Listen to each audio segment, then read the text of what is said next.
Je vous invite à prendre votre Bible avec moi et nous allons débuter dans ce message dans 1 Thessaloniciens, le chapitre 1. Et mon texte c'est du verset 1 à 6. Nous avons terminé notre étude dans l'épître de Paul aux Colossiens.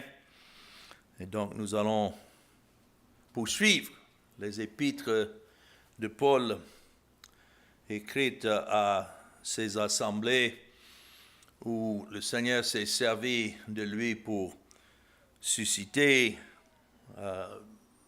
ceux qui étaient élus et pour qui Christ a payé la dette. J'ai intitulé ce message « L'Évangile révélé avec puissance ». Lorsqu'il plaît à Dieu d'œuvrer dans les cœurs des pécheurs, c'est avec puissance. Et c'est par l'Esprit de Christ. Et c'est de ça que Paul parle ici dans ces 6 premiers versets. 1 Thessaloniciens, chapitre 1.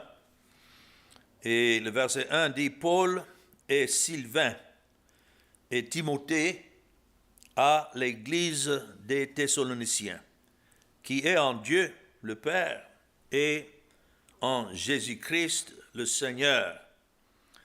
Que la grâce et la paix vous soient données. Nous rendons continuellement grâce à Dieu pour vous tous, faisant mention de vous dans nos prières, nous rappelant sans cesse l'œuvre de votre foi, le travail de votre charité et la fermeté de votre espérance en notre Seigneur Jésus-Christ, devant Dieu notre Père. Nous savons, frères bien-aimés de Dieu, que vous avez été élus, et notre évangile ne vous ayant pas été prêché en parole seulement, mais voilà, avec puissance, avec l'Esprit Saint et avec une pleine persuasion, car vous n'ignorez pas que nous sommes montrés ainsi parmi vous à cause de vous.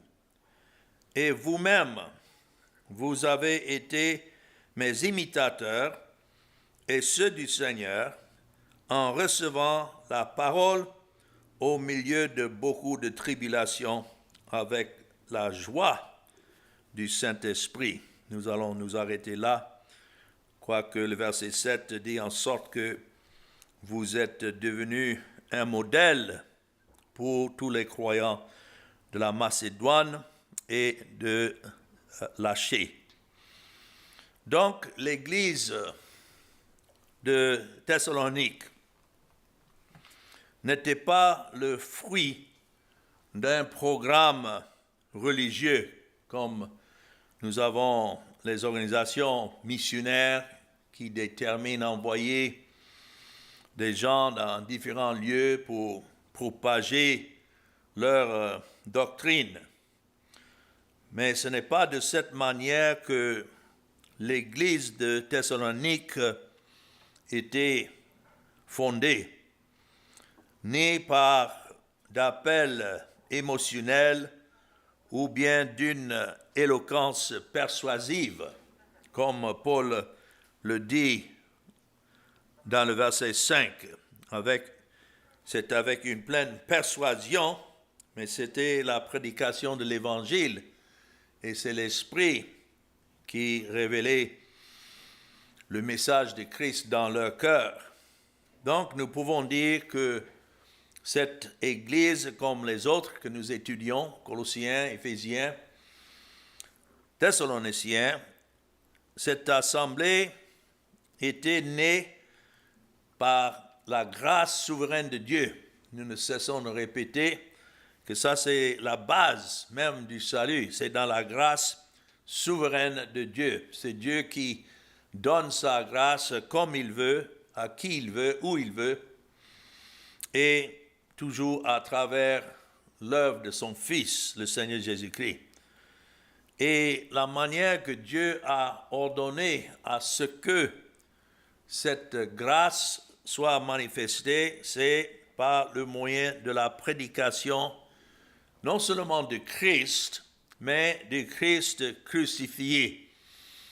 On ne peut pas prêcher Christ sans prêcher qui il est, mais aussi pourquoi il est venu et ce qu'il a accompli lorsqu'il est venu et ce que sa mort, surtout, a accompli pour la satisfaction de la loi et la justice de Dieu, pour que ce que Dieu a choisi dans sa grâce souveraine soit sauvé. Donc le salut est dans l'œuvre unique du Seigneur Jésus-Christ accompli à la croix. Et c'est ainsi que cette assemblée en Thessalonique a été enfantée. Mais comme nous venons de lire, ça a été dans une grande affliction, mais aussi dans une grande joie par le Saint-Esprit. Thessalonique était une ville importante de Macédoine, qui est en Grèce. Ça fait un département dans le pays de Grèce. Et ça a été un grand port et donc un centre commercial. Souvent, lorsque Dieu place des assemblées où il fonde ces assemblées, c'est dans des milieux souvent ruraux ou bien retirés des grands centres. Mais de temps en temps, comme l'épître de Paul aux Romains et aussi Thessalonique, c'était un centre commercial. Et c'est ainsi que Paul et ses compagnons sont venus lors du deuxième voyage de l'apôtre Paul dans cette région. Nous allons mettre une pause ici et revenir dans Actes chapitre 17. C'est ainsi que nous voyons l'histoire derrière le fondement de l'Église à Thessalonique. Vous voyez pourquoi il mentionne ici Paul et Sylvain et Timothée. Sylvain, c'est Silas. Et c'était des compagnons de Paul lorsqu'il voyageait dans cette région au début. Et nous lisons dans Actes 17, par exemple, Paul et Silas passèrent par Amphipolis et Apollonie, et ils arrivèrent à Thessalonique, où les Juifs avaient une synagogue. Paul y entra, selon sa coutume, et notons, pendant 3 sabbats. Ce n'était pas que Paul nécessairement continuait à célébrer les jours de sabbat, parce que nous savons que Christ est notre sabbat, mais les Juifs continuaient à garder le sabbat. Ça commençait pour eux les vendredis soirs, à partir de 18h, jusqu'à samedi soir à 18h. C'était les sabbats. Et durant ce temps, ils se réunissaient dans les synagogues. On peut peut-être se demander, mais pourquoi Paul entrait dans ces synagogues, sachant que l'évangile n'y était pas. Mais c'était les seuls endroits où il y avait des Écritures. Ce n'est pas comme aujourd'hui où chacun a sa Bible, il peut facilement se procurer une Bible et puis lire même à la maison. Si quelqu'un voulait entendre la lecture publique des Écritures, et à ce temps-ci, c'était les Écritures de l'Ancien Testament, il fallait entrer dans ces synagogues, où tous les sabbats, les Écritures étaient lues.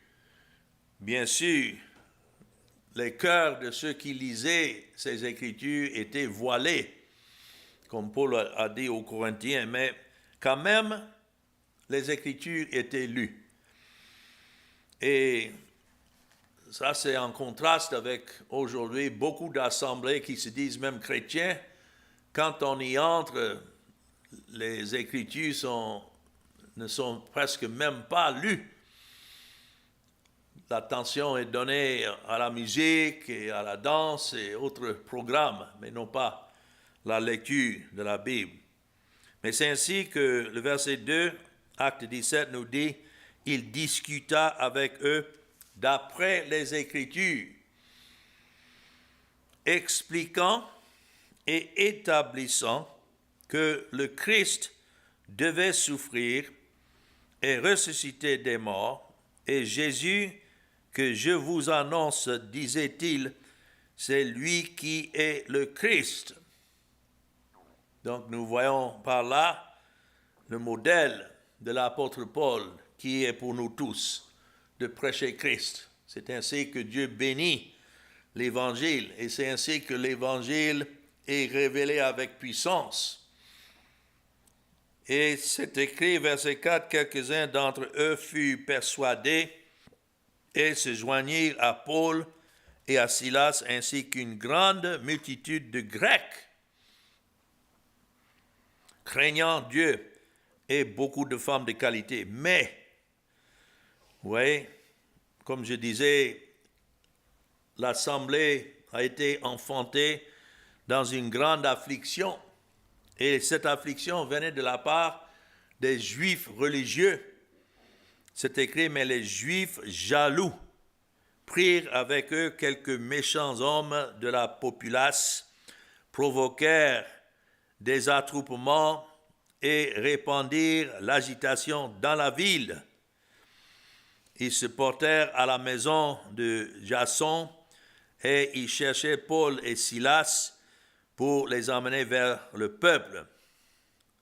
Ne les ayant pas trouvés, ils traînèrent Jason et quelques frères devant les magistrats de la ville en criant « Ces gens qui ont bouleversé le monde sont aussi venus ici. » Et Jason les a reçus. Ils agissent tous contre les édits de César, disant qu'il y a un autre roi, Jésus. Et par ces paroles, ils émurent la foule et les magistrats qui ne laissèrent aller Jason et les autres qu'après avoir obtenu d'eux une caution. Et c'est ainsi que verset 10 dit, « Aussitôt les frères firent partir de nuit Paul et Silas pour Bérée. Lorsqu'ils furent arrivés, ils entrèrent dans la synagogue des Juifs. Rien n'empêchait qu'ils continuent à prêcher l'Évangile. Mais c'est au milieu de ces menaces que l'assemblée de Thessalonique a été établie. Après avoir quitté Philippe, dans Acte 16, où là aussi, ils ont souffert la persécution.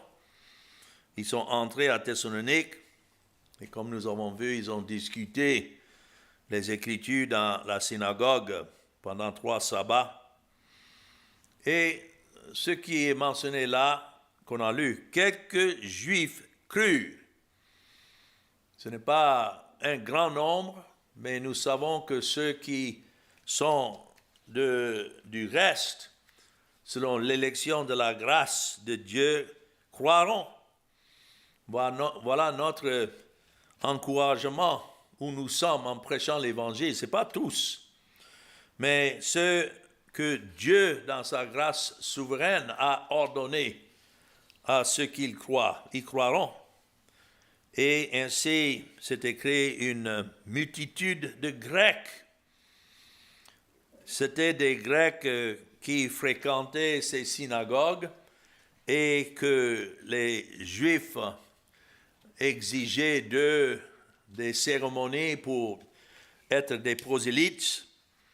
Mais lorsqu'ils étaient là, dans ces synagogues, en écoutant pour la première fois le message de Christ, Dieu les a attirés à Christ. ainsi que plusieurs femmes. C'est écrit de qualité. Cependant, leur prédication a provoqué l'opposition. Il faut s'attendre à cela. Toutefois que nous imaginons que nous avons déjà traversé la pire d'opposition, voilà, ça vient encore d'une autre manière. C'est ainsi que Dieu l'a ordonné. Et surtout parmi les Juifs incrédules, ce qui peut être comparé aujourd'hui à des assemblées qui se disent chrétiens, et souvent c'est parmi ces milieux-là que l'opposition est la plus féroce. Et c'est écrit, ils étaient contraints de partir sous la menace. Dieu les a déplacés pour aller ailleurs, mais pas pour cesser, mais de continuer à prêcher l'évangile ailleurs. Donc malgré ce séjour si court et des persécutions, cette église a été plantée. Quand je regarde en arrière les années depuis 40 ans, partout où le Seigneur m'a conduit pour prêcher l'évangile, certains endroits en Afrique, d'autres ici, c'est à travers beaucoup de persécutions que cet évangile a pris place, mais maintenant, j'apprends que ces assemblées continuent et que Dieu bénit la prédication de l'évangile dans ces milieux. Ce n'est pas par la force humaine, mais selon l'élection divine et la grâce irrésistible. Ce n'est pas que nous ne résistons pas, mais là où Dieu, dans sa volonté, attire des pécheurs à travers ce message de Christ, ces pécheurs ne peuvent rester incrédules. Et Dieu les tire irrésistiblement. Et c'est la puissance efficace de l'Évangile qui est à la base. C'est pourquoi le titre de cette première étude dans 1 Thessaloniciens, l'Évangile révélé avec puissance. Donc cette épître, et c'est l'une des premières de Paul, quoique c'est placé un peu vers la fin des autres épîtres, mais selon les dates que nous connaissons, cette épître a dû être rédigée par l'apôtre Paul parmi les premières épîtres, mais c'était pour encourager ceux qu'il avait laissés, puisqu'ils devaient quitter à cause des menaces. Mais rien ne peut empêcher Dieu de continuer son œuvre. Et c'est ainsi que Paul écrit pour consoler et affermir les croyants dans l'évangile de la grâce souveraine de Dieu. Donc ici, premièrement, dans le verset 1, pour reprendre l'exposé de ces versets, nous voyons que l'Église qui est en Dieu le Père et aussi en Jésus-Christ le Seigneur. Les deux sont un.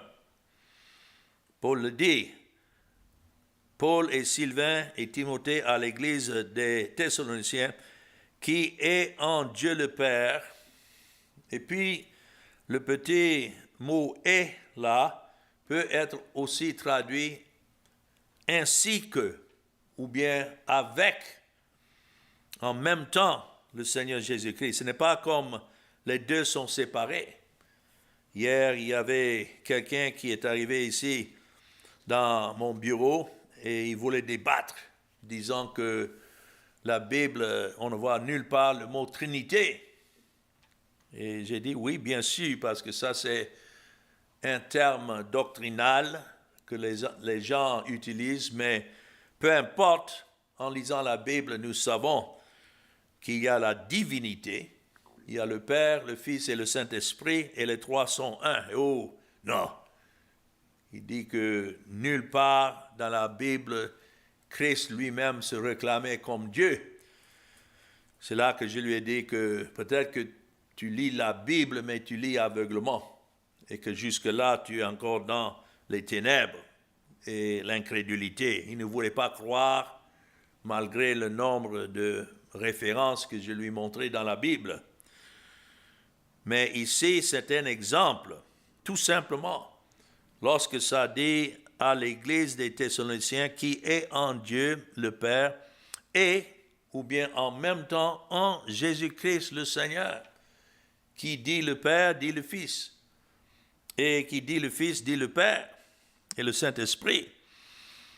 Paul ne définit pas cette assemblée simplement par sa géographie, mais par son union en Dieu le Père et en Christ. Cette Église est en Dieu le Père et en Jésus-Christ le Seigneur. C'est-à-dire que c'est un peuple souverainement choisi en Christ avant la fondation du monde, comme Paul a écrit aux Éphésiens, dans Éphésiens 1:4. Et puis appelé efficacement et uni vitalement à Christ par la foi, c'est-à-dire la foi, c'est la révélation de Christ donnée par Dieu le Père. Paul a écrit ça aux Philippiens. Si vous voyez Philippiens chapitre 1 et le verset 29, quand il parle des adversaires contre ceux qui sont sauvés, que leur opposition est une preuve de perdition. Ça, c'est Philippiens 1, chapitre 1, le verset 28. Mais il dit, pour vous de salut, quand les gens nous opposent à cause de cette doctrine de Christ, de la grâce souveraine de Dieu,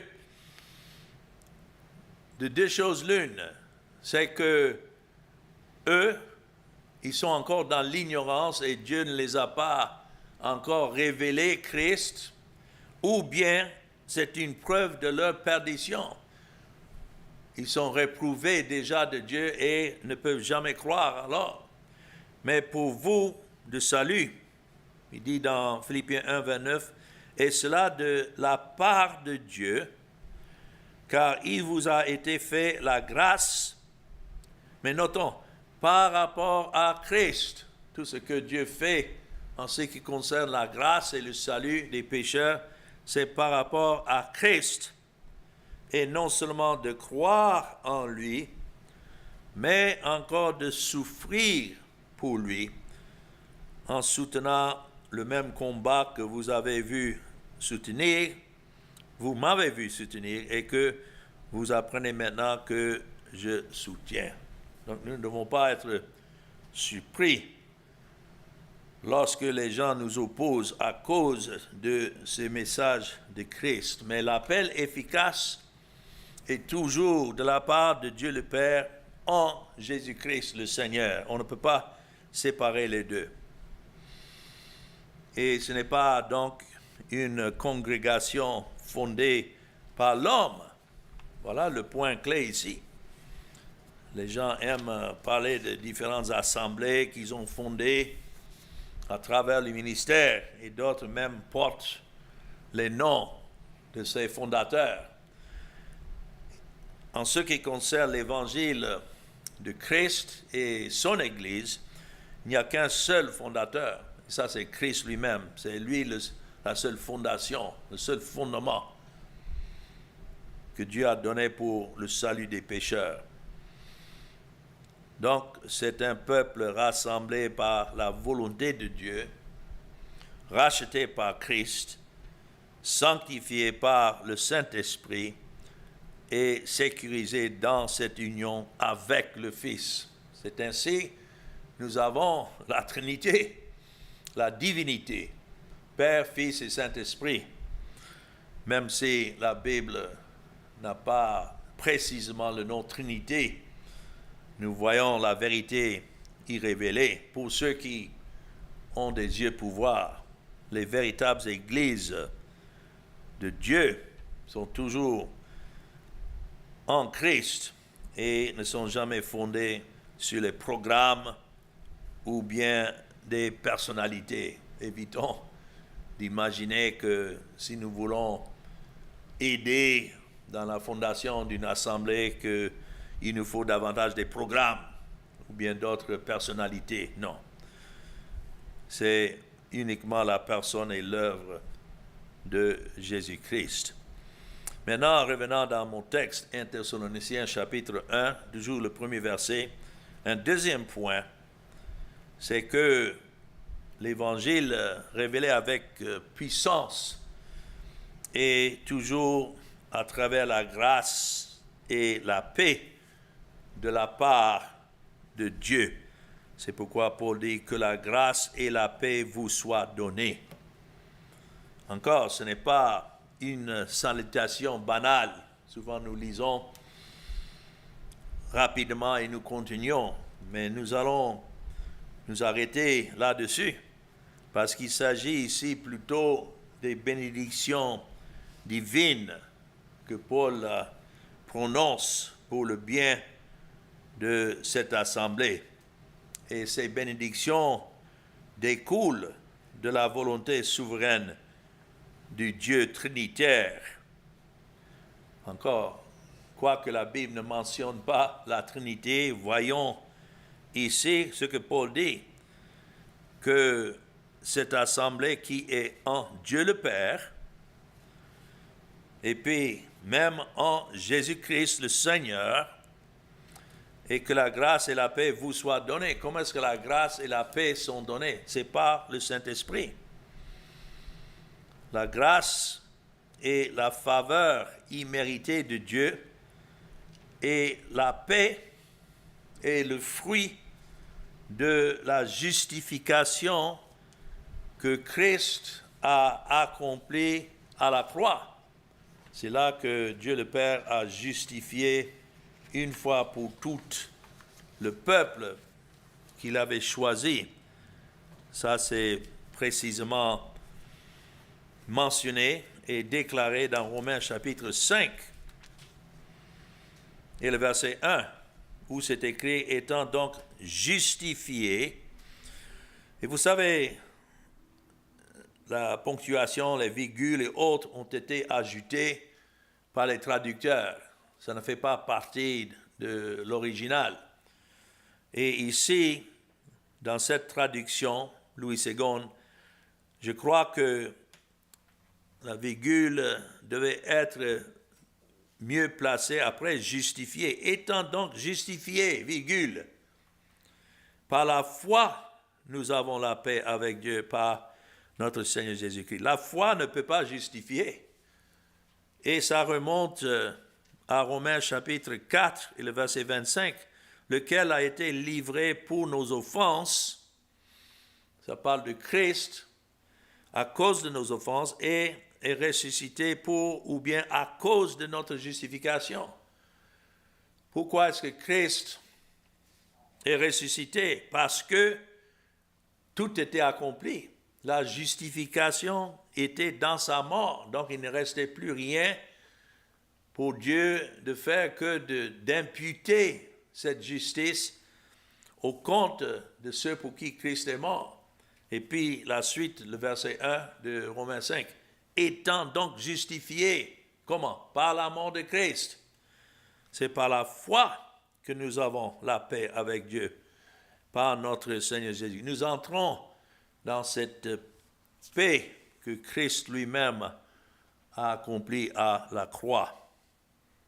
Donc les croyants de Thessalonique étaient des bénéficiaires, comme nous tous, si nous sommes en Christ, de la grâce souveraine de Dieu. Ce n'est pas par nos œuvres, ce n'est même pas par nos mérites, où Dieu a vu que celui-ci ou celui-là était un peu mieux que l'autre. Non.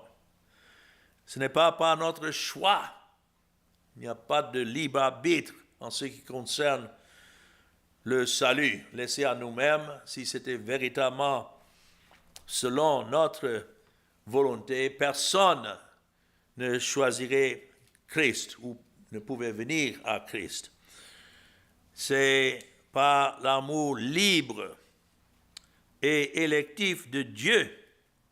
S'il y a le libre arbitre, si c'est la volonté libre, c'est la volonté de Dieu. Donc, comme ici, la grâce précède la paix. Vous voyez l'ordre dans mon texte, 1 Thessaloniciens 1, verset 1. Il n'y a pas de paix sans grâce, et la grâce ne s'obtient pas, c'est donné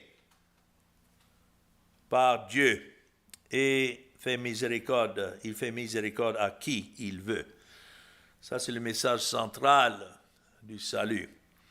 Mais troisièmement, toujours dans cette perspective de la manière que l'Évangile est révélé avec puissance, nous voyons dans les versets 2 et 3 de mon texte que le salut est le fruit d'une véritable conversion, une œuvre de grâce dans le cœur. Paul le dit là, votre œuvre de foi, votre travail d'amour et votre constance ou persévérance, votre fermeté dans l'espérance de notre Seigneur Jésus-Christ.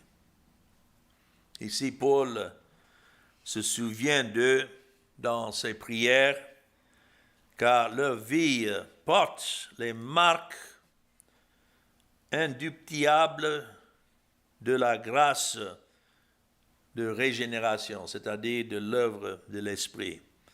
Ce ne sont pas des conditions pour le salut, mais des preuves de celui-ci. L'Évangile ne les a pas laissés inchangés ou bien indifférents.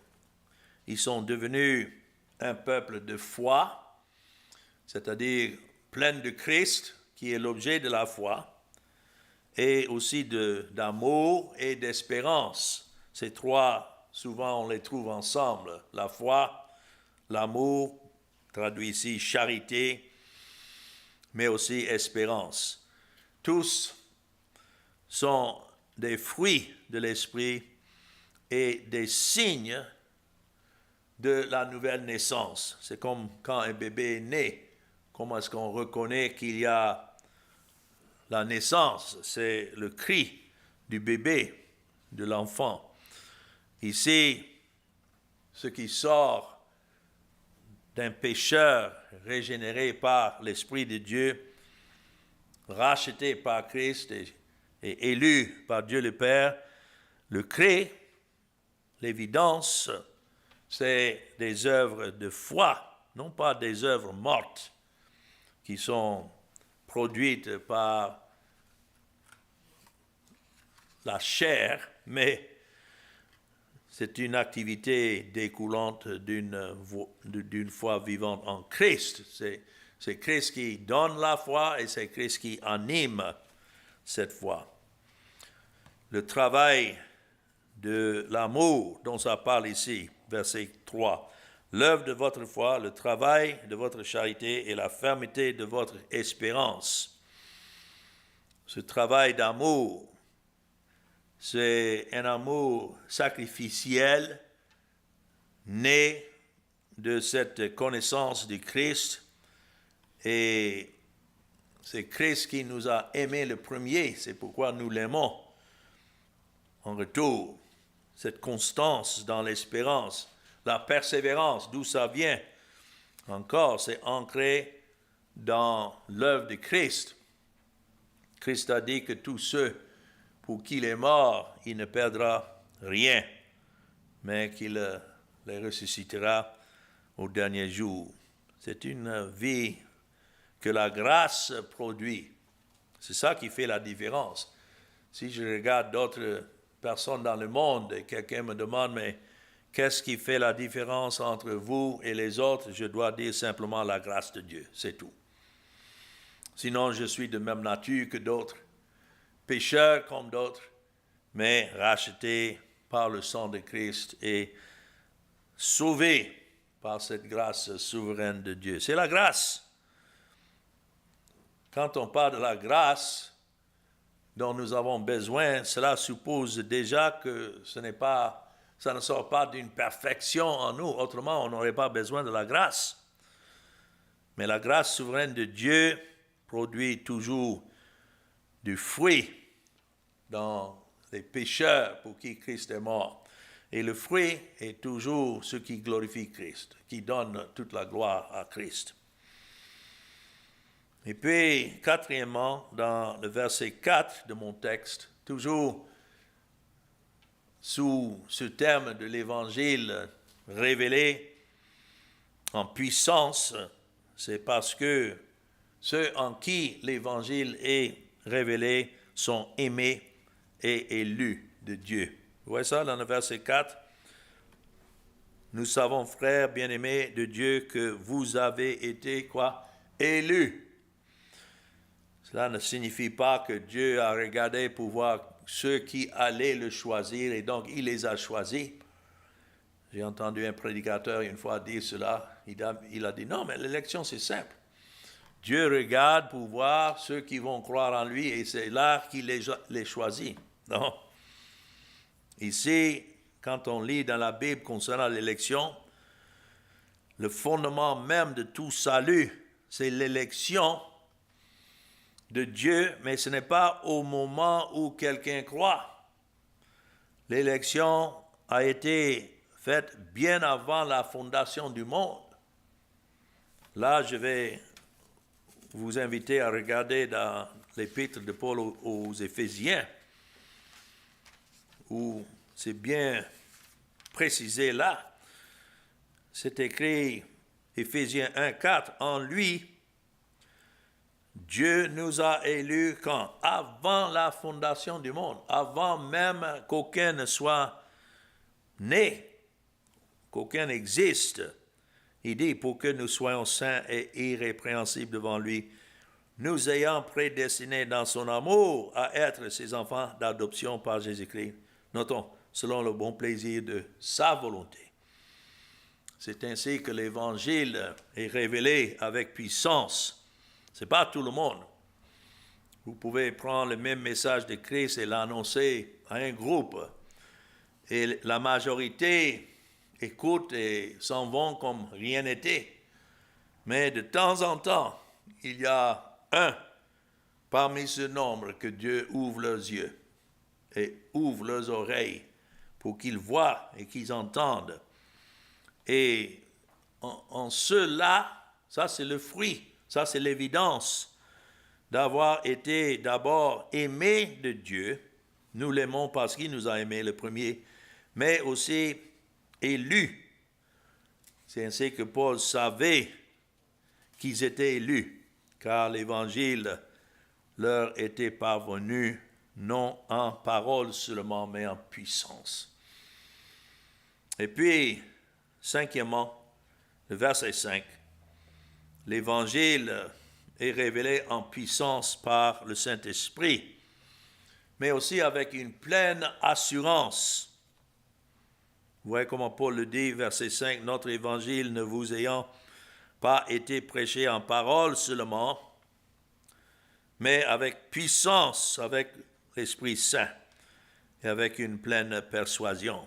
Voici le moyen par lequel Dieu appelle ses élus.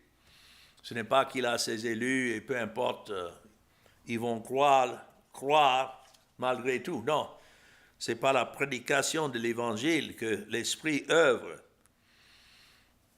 Nous n'avons pas un Évangile impuissant, c'est pourquoi nous restons là-dessus.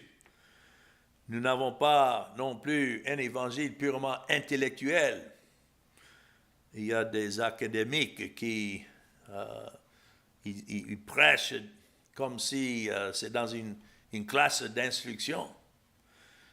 Non, nous avons un évangile en puissance. Nous annonçons Christ et Christ crucifié par l'Esprit Saint. Et avec une pleine assurance, on ne peut pas prêcher ce dont nous-mêmes, nous ne sommes pas persuadés. C'est pourquoi j'encourage mes confrères prédicateurs, la puissance ne réside pas dans l'éloquence du message, mais dans l'action efficace de Dieu dans les cœurs. C'est ce que Paul a écrit aux Corinthiens, dans 1 Corinthiens chapitre 2, et les versets 4 et 5. Il dit, « Ma parole et ma prédication ne reposaient pas sur les discours persuasifs de la sagesse, mais sur une démonstration d'esprit et de puissance, afin que votre foi fût fondée non sur la sagesse des hommes, mais sur la puissance de Dieu. » Oh, que Dieu daigne bénir la prédication de Christ. Là où Christ est prêché en vérité, c'est l'Esprit qui accompagne cette prédication pour appliquer cette vérité au cœur de ceux à qui cette parole a été destinée. Ce n'est pas à tous. Avec une pleine conviction, ce n'est pas qu'ils n'ont pas seulement entendu l'Évangile, mais ils ont cru avec une certitude produite par l'Esprit. C'est le même Évangile qui sauve les pécheurs, qui aussi donne cette assurance que ces choses sont vraies. Et puis, le dernier point, verset 6, en ce qui concerne l'Évangile révélé avec puissance, Paul dit qu'ils deviennent des imitateurs de nous et du Seigneur. Vous voyez ça dans le verset 6, vous-même, vous avez été mes imitateurs et ceux du Seigneur, en recevant la parole au milieu de beaucoup de tribulations avec la joie du Saint-Esprit. Ce n'est pas que nous devons suivre des hommes, mais nous savons de qui nous avons entendu cet évangile. Et c'est ainsi que nous sommes attachés à cela. À cause de l'évangile, il y a une affection pour ceux qui nous ont prêché l'évangile au début. Et en recevant cette parole dans l'affliction, mais aussi avec joie, le prédicateur sert d'exemple pour les assemblées qui traversent des difficultés, des persécutions, parce que le prédicateur ne va pas fuir à cause de l'affliction ou tribulation, mais va tenir ferme, et ainsi les autres brebis prendront aussi courage.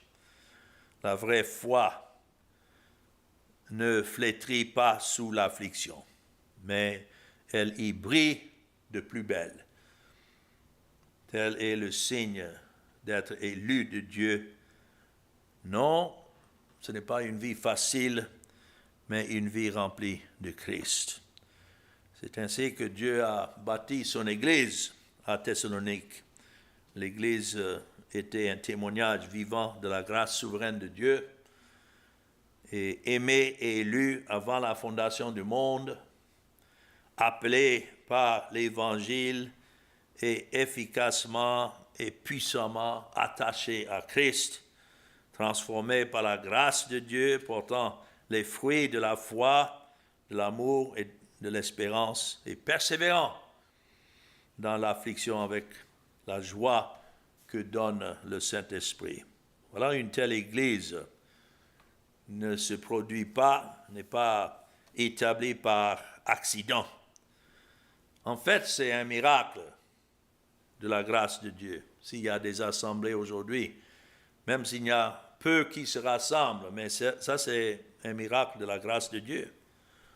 Et partout où Christ est prêché, Christ crucifié, c'est ainsi que Dieu bénit sa parole avec puissance. Souvenons-nous que le même Dieu qui a œuvré à Thessalonique appelle encore aujourd'hui ses élus. Donc nous ne devons pas nous décourager, que ce soit parmi nos associés, nos familles et d'autres qui sont encore dans les ténèbres, mais œuvrons donc à annoncer Christ crucifié, sachant que c'est Dieu qui se glorifiera lui-même en sauvant son peuple pour l'amour de son nom, alors que son nom soit béni. Amen.